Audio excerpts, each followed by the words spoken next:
Hi everyone, so welcome to Investing for Value. So as you can see, Trump has declared travel restrictions on Europe, and as well as we've got a potential restriction coming in where it bans people over 70 from traveling on cruises. So I'm going to look at three cruises that are probably some of the largest ones around. It's Carnival Corporation, Royal Caribbean Cruises, and Norwegian Cruise. So like these companies have been impacted enormously. You have to look at the stock price of like Carnival and go, this stock used to be over $50, now it's trading for less than $22. This company used to be about a $40 billion business, and now it's selling around 15 billion. So you can see how far it's dropped. Now we look at Royal Caribbean Cruises. Now this company used to be around about 25 billion, and the share price used to be over $130. Now the share price is $44, and the market value is 9 billion. So you can kind of see like how much these stocks have been impacted in the recent events. And it's just recent events. It's literally nothing else has come in that have put pressure under these stocks except recent events. And then we look at the price of Norwegian. It was around about $58, $59. Now it's at $15.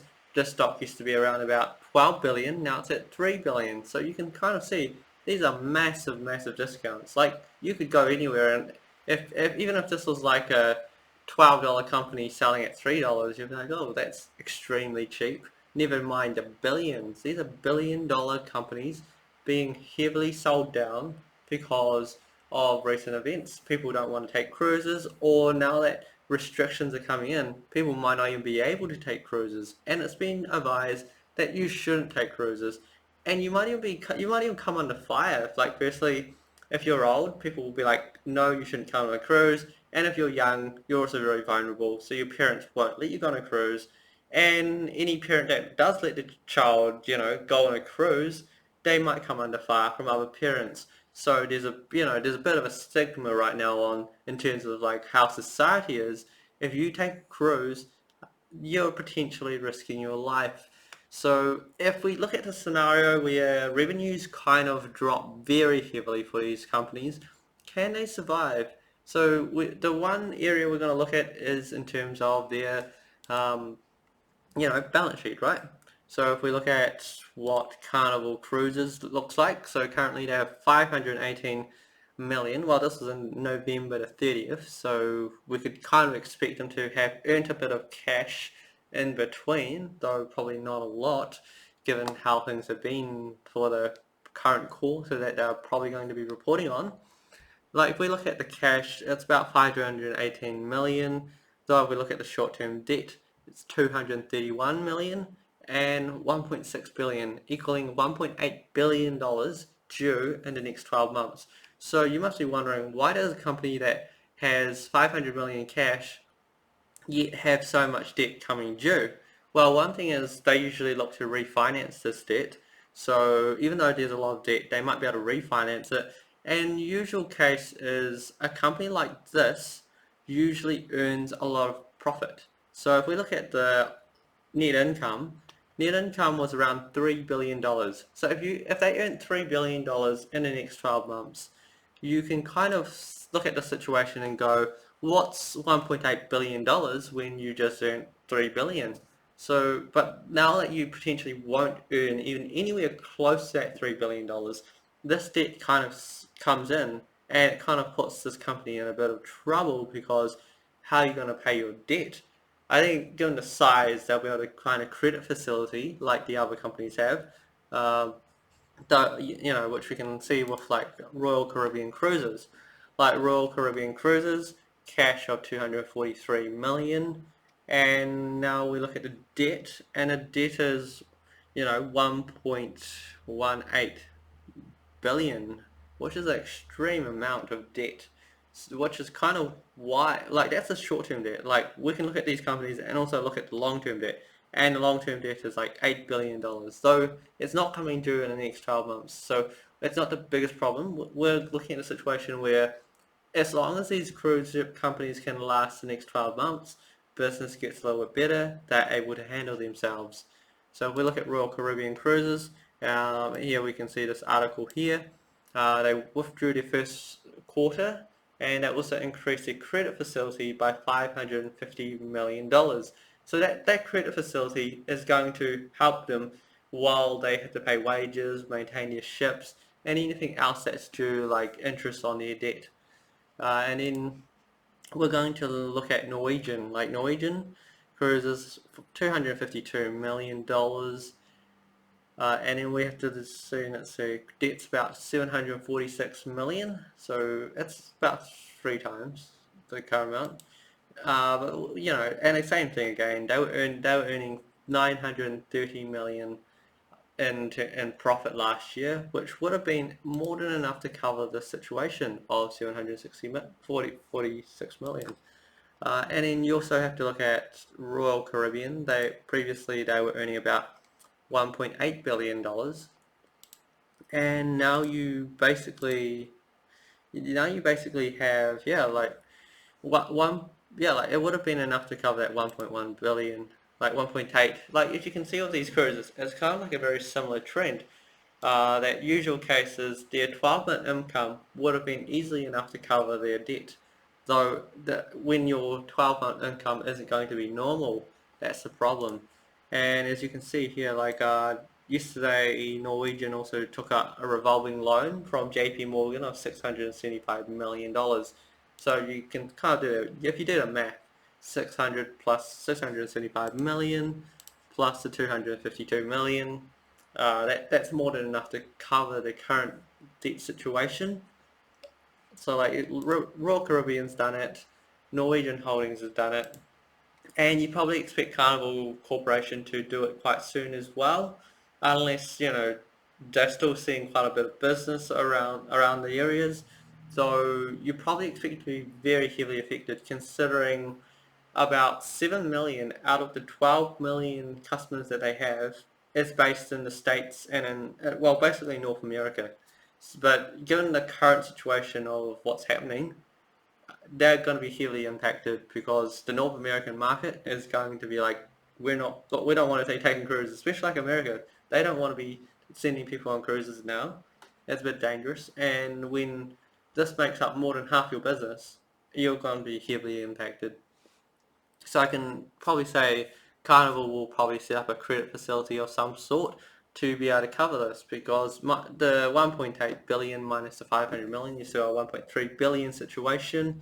So I think they can probably sort it out. I think all three companies look like they've already planned ahead, which is a good thing. So you must be wondering which stock is a good investment. Well, given the current situation, like I think if you're a small company, it's not a bright situation to be a small company in this. Um, Though, you know, like if Norwegian cruises, it's not too bad. It's probably one of the heaviously hit ones. So if we look at the PE ratio, it's about 3.5, which is incredibly low. And then we look at the PE ratio of Royal Caribbean cruises, and it's about 5. And then we look at the PE ratio, it's about 5. So you can see like the large companies actually get a bit higher on the PE because everyone has a bit more confidence that a large corporation has a better chance of weathering these situations.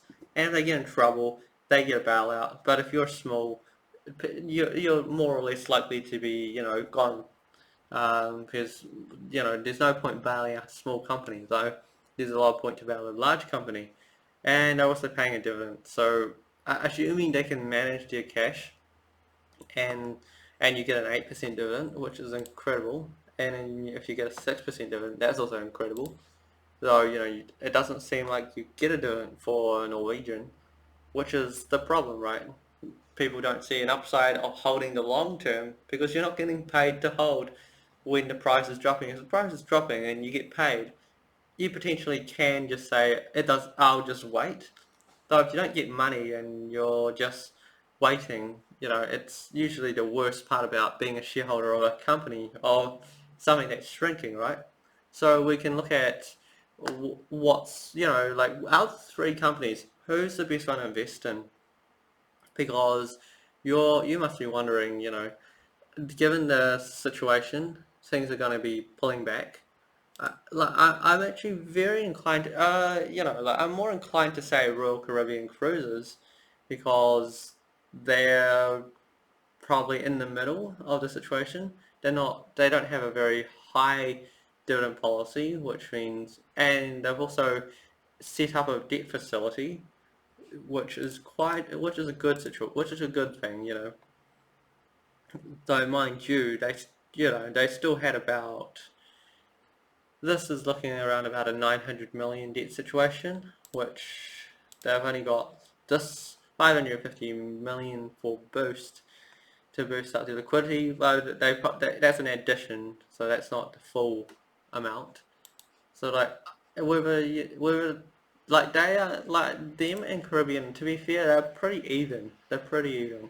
So it probably comes down to a choice. Like given the P ratios of Carnival and Caribbean are pretty even, you probably could just say like I'm just gonna buy like an even proportion of each and just see how it goes.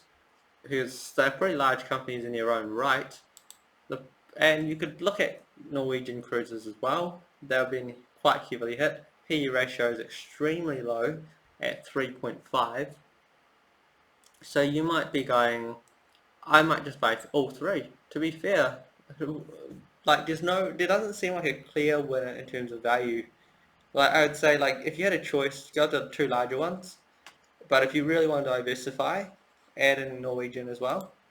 Because at the end of the day, the large ones have the connections, they have the facilities, and they can kind of weather the situation. Though the small ones, people couldn't care if the small ones go out of business because the small ones going out of business doesn't impact that heavily. But if you impact a large one and they have to fire everyone, it's kind of like it does come back to the statement of being too big to fail, and especially when you look at that these companies are some of the largest in the world. Like Carnival is the largest in the world with about 42% of the market share, which is an incredible amount. So you've got to consider what the situation is. If things do not turn out well, will they get a bailout? And in terms of safety, I'd say if the largest one has a bit more chance to get a bailout than the small ones, if this pursues longer than 12 months.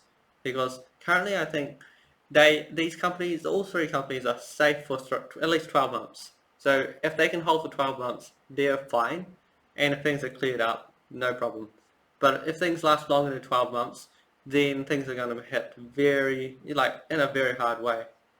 And they both have a lot of debt too, you know. So I think short term, it's not too bad. They can handle it. But long term, like Carnival has about close to 10 billion in debt. And then you look at Caribbean cruises, 8.4 billion. And then you look here and you go, oh, how long? Then that does a 6 billion. So Norwegian's by far probably like such a small company, yet it already has 6 billion, whereas Carnival's 10 billion, Royal Caribbean's 8 billion. So even in a debt percentage wise, Carnival and Caribbean, like those two kind of just have a less debt ratio compared to how their size. They at least have the earning capacity that kind of matches it up. So I would say they have just a strong ability to just issue, like they can also issue shares. The thing is, if you're worth a lot more, you can issue more debt and shares to cover things. But if you're valued in such a small way, then like how does a $3 billion try to raise like 6 billion?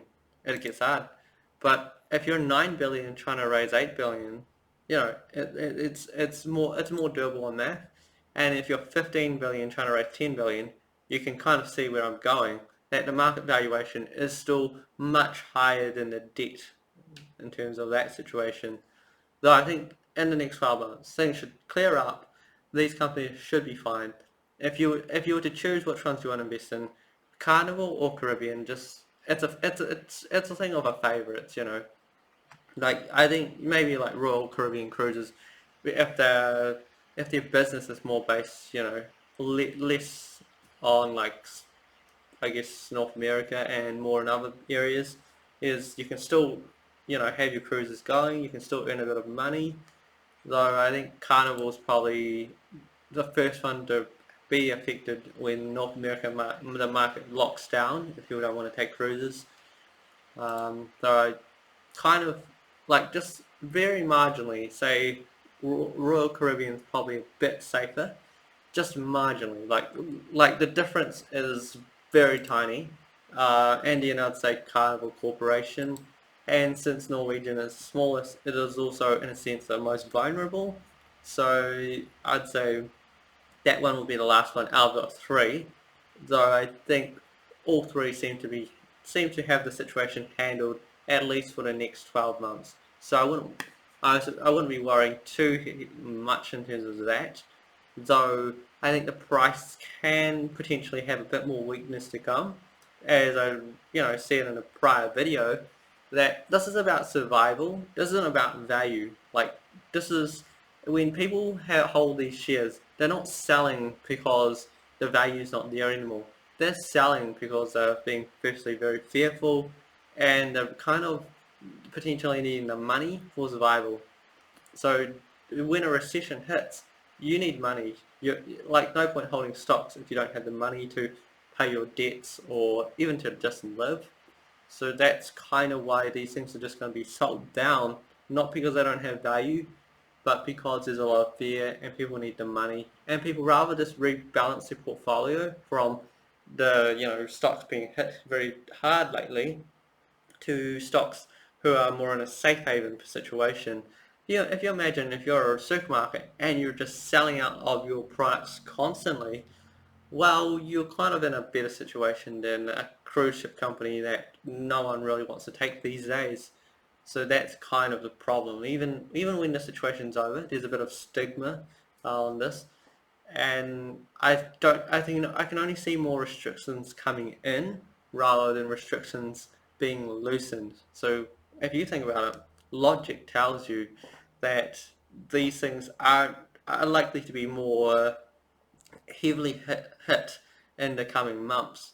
I don't see like it's not really a there's not really like a saving grace for these companies, at least not for the current timing, especially when you look at how other countries are just, just starting to, have an outbreak, whereas the only country that really has it under control right now is China because they were the first hit. They came in, they tried to solve it, whereas every other country has kind of been a little slower on the game, and now they're going, okay, we have to do something quite critically, and we have to say like the US, the travel restrictions now.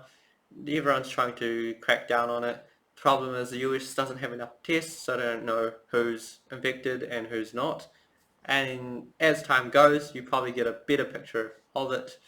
But that's just my opinion. You could have a different opinion on all these companies, and you might see them as very good value or not good value at all. But all good. Let me know what your thoughts are or any companies you want me to look at. Until then, good luck investing, everyone.